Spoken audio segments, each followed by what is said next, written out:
The last movement of the first violin concerto by Dmitri Shostakovich, the Ural Philharmonic Orchestra conducted by Dmitri Lis. But more importantly for us, Sayaka Shoji, the violinist, playing that. Sayaka, have you played that piece a lot? Yes, pretty much. Yeah, Yes. and is it? What do you think about it? Is it a lot of fun? Is it exciting? It's always exciting. It's a huge piece for violin, and you need both stamina, energy, physical energy, but also inner energy. Hmm. And last time you were here, you played Prokofiev. Right. Can you say the same thing, or what are the differences, if there are, between Shostakovich and Prokofiev violin concertos? For me, I think Shostakovich is more of a Soviet composer, and Prokofiev more into the Russian tradition, which has more of a fairy tale or fantasy or folk music tune, and requires a lot of imagination and color and fantasy in Prokofiev's music, where Shostakovich is more of inner struggling in this very difficult time, and it's very psychological music. Mm-hmm. My guest, Sayaka Shoji, who's playing Mendelssohn with Spokane Symphony. We'll get to that in a minute because that's probably a very different description. But what is some of the range? And you were here just a few years ago and playing Prokofiev. What's some of the range of the music that you've played in the last year or two? Is it mostly the standard repertoire, or is it out to the edges of other things too? Well, yes, it's true that I've been doing always the standard repertoire. I go around, yes, a lot with Prokofiev, but also Brahms, Sibelius, and Mendelssohn. Those are the pieces I play mostly, most of the time. Yeah, well, I'm doing this year Duetto concerto. I've done some ligeti. Yeah, I do some unusual stuff. Yeah, the Duetto, I think this is that the one that the Seattle Symphony just recorded recently. I think with a violinist. But what about when you get to take on something a little different? Is that a fun discovery for you? Sure, sure. It's always fun to and a lot of work to discover and to learn new piece, but also to play the piece you've played many times. There's always things to discover. So, and so let's jump right in on that, because that's the obvious question about Mendelssohn. How old were you when you first started learning the Mendelssohn Concerto? 3? No, probably I was like 10 or 11. Mm-hmm. Mm-hmm. And so you've played it over a long period of time. And right. How has it changed for you? What can you say about the Mendelssohn Concerto over a period of time? Well, I always loved this concerto very much since I learned for the first time. I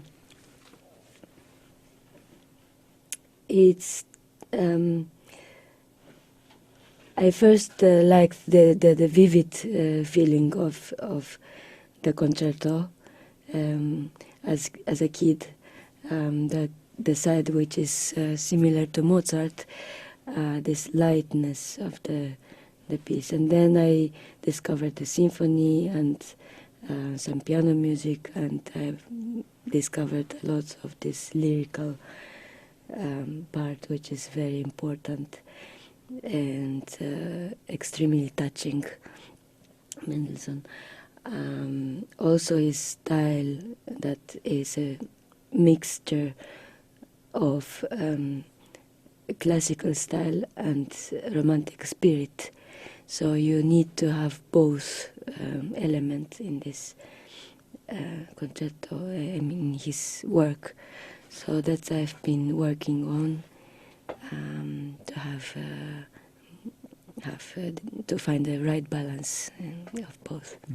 And it's such a well-known piece that most orchestras have played it a lot. Do you find much variation as you go around the world playing it from one orchestra to another? And does that change things, or is it pretty standard the way everybody does it? Oh well. Of course, there are standard way of approaching this piece, but yes, of course, it's very different. In each orchestra has its own tradition, I guess, and yeah, that's why we work and discuss. And you play all over the world, and years ago, there were unique differences from country to country, maybe in the sound of an orchestra. Does any of that exist? Can you make any conclusions that a Russian orchestra sounds different than an American orchestra, or is it just going to be the uniqueness of each individual orchestra? Well, it's true that German orchestra, Russian orchestra, they have a specific kind of tradition and tendency how to sound because of their school. But the rest, I think each orchestra has its own way of playing and the sound related to the concert hall, I'm sure, the acoustic and so on.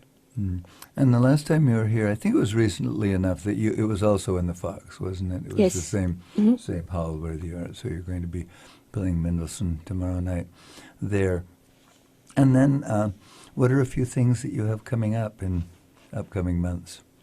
Well, end of this month I'm playing in Washington, D.C., a recital at the Phillips Collection. And then I go to Macedonia, China, Japan, and some festivals in Germany, Austria, and Norway. Yeah. So out of all of those places, do you actually know where you live?